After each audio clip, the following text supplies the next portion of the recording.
Unfortunately, I don't have any filmed footage of this in action, but it is a very interesting design. Now, as noted, it features a memory card slot allowing players to earn points for use with the home version of the game. The tracks themselves also offer a nice mix of the best themes featured in GX, and the design feels slightly wider in general, perhaps to ensure better playability with the steering wheel. Unfortunately, actually finding a real arcade cabinet is not the easiest task in the world in most parts of the world, but there is one solution. The ROM hacking community has released a patch which essentially allows the arcade version, which is contained within the GX files, to boot directly on a GameCube via something like, say, Swiss. This basically means you can play the arcade game at home without the need to fully unlock the AX Cup from the story mode. You need an original copy of the game ISO and a patching utility to create the resulting disk image, and load it up on your GameCube and you can play F-Zero AX. So yeah, the F-Zero GX and AX project was a moderate to large success. It sold roughly 1.5 million copies, but was critically well received. Alas, it would not receive a proper sequel, and Nagoshi's team at Amusement Vision ultimately went on to become the studio to build the Yakuza series. This was, in my opinion, the last truly great F-Zero game, but it wasn't the final release. There was still more in store for the F-Zero franchise.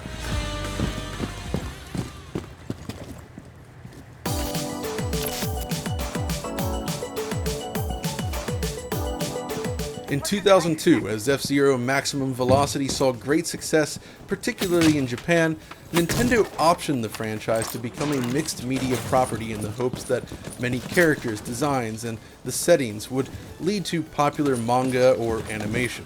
Under the supervision of Miyamoto himself, as well as Takuya Imamura, the company scouted Ashi Productions, now known as Production Reed, to handle the introduction to a brand new world of F-Zero.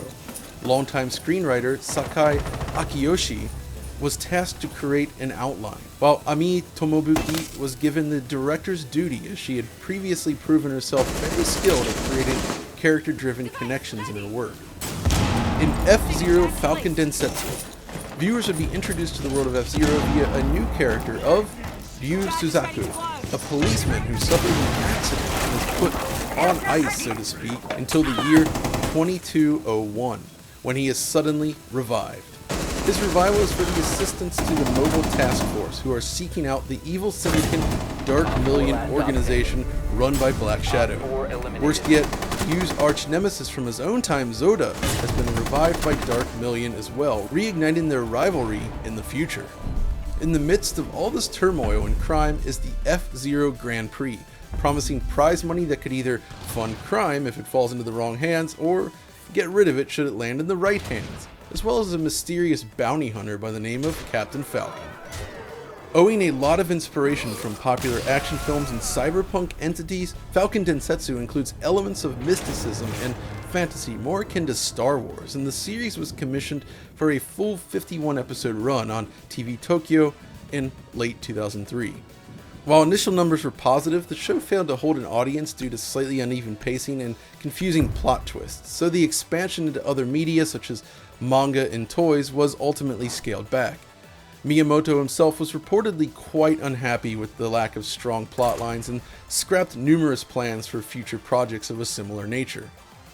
In the US, the show was localized by 4Kids as F-Zero GP Legend and ran for 15 episodes, focusing on that first story arc. For this version, names were changed, such as Ryu now being Rick Wheeler, as well as some additional content cuts to fit rating guidelines for children's television shows in the US during this time. Despite some popularity during the time, the series really never saw any home release, and despite some evidence that more episodes were produced for the English market, the remaining show never aired and faded from 4Kids rather quickly.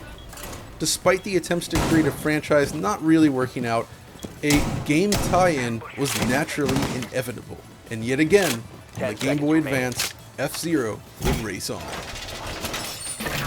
Down to 5 seconds. F-Zero GP Legend on the Game Boy Advance landed in November 2003 in Japan. While ND Cube handled the development of Maximum Velocity, this brand new game would be handled by the relatively new company Suzak, headed by audio engineer and human entertainment employee Masahiro Yonezawa. Their work would follow closely in the vein of what ND Cube had done before them, but a few additions were made for GP Legend. The graphics engine and overall vehicle designs were overhauled to look closer to the original ship designs as seen in the anime, ridding itself of the overall pre-rendered nature of the prior game. The new engine also allows for slightly smoother feeling performance, and generally the stage designs are a lot tighter than those found in Maximum Velocity. However, this seems to come at a price, as there is a pretty strict limit on how many vehicles you'll see on the screen at the same time. You'll often only find yourself feeling as if you're the only one on the track. A total of 29 characters are on display though, many of which make their debut from the anime in this game. Perhaps the biggest change is to the overall gameplay, which takes a lot more inspiration from F-Zero X and really leans heavily on the bump mechanic rather than stark twists and turns, requiring you to literally bump yourself into the correct path to make the turn without crashing headfirst into a wall. The boost mechanic is also back in a familiar fashion, allowing you to make use of boosts from the second lap as long as you got the energy left to do it. Another element which Suzak really leaned heavily into is the pinball mechanic, that sense of your car bouncing all over the place when you hit a wall. While it is manageable, it's an aspect that would come to plague Suzak's overall F-Zero direction, and it can really make a tiny mistake that in any previous game in the series wouldn't be much of a concern completely destroy your progress. In regards to modes, GP Legend is actually one of the better overall packages though, and allows for a ton of variety. The Grand Prix mode, time trials, and training modes, they're all here, but new to this game is also a story mode, as well as the Zero Test. In story mode, players take the journey through an abbreviated version of the anime, with dialogue and comic book panels in between stages, with each stage having different parameters and how to beat them. Throughout this mode, you'll unlock new characters with their own stories, and in turn, unlock them as well for use in other modes. Now in Zero Test, players are given various tests and challenges to solve across numerous classes and difficulties, with many of the later challenges really testing your skills and reflexes. It's pretty fun overall and adds a lot of replay value to the game, even though by the latter stages of this mode you might find yourself with skinned fingertips and hair loss. So it all sounds good on paper, right? And yeah, it's a pretty good game, especially in terms of overall content, but there's this feeling of fatigue to the formula with the flat track layouts and car designs that begins to set in. The music is better this time around, but nothing stands out considering the pedigree of the series. Visually speaking, the track parallax effect that was featured in Maximum Velocity has been dramatically improved to the point where there's even tracks that are transparent like this. It really does give the impression that you're driving across elevated tracks. As this was strangely an age of F-Zero and spades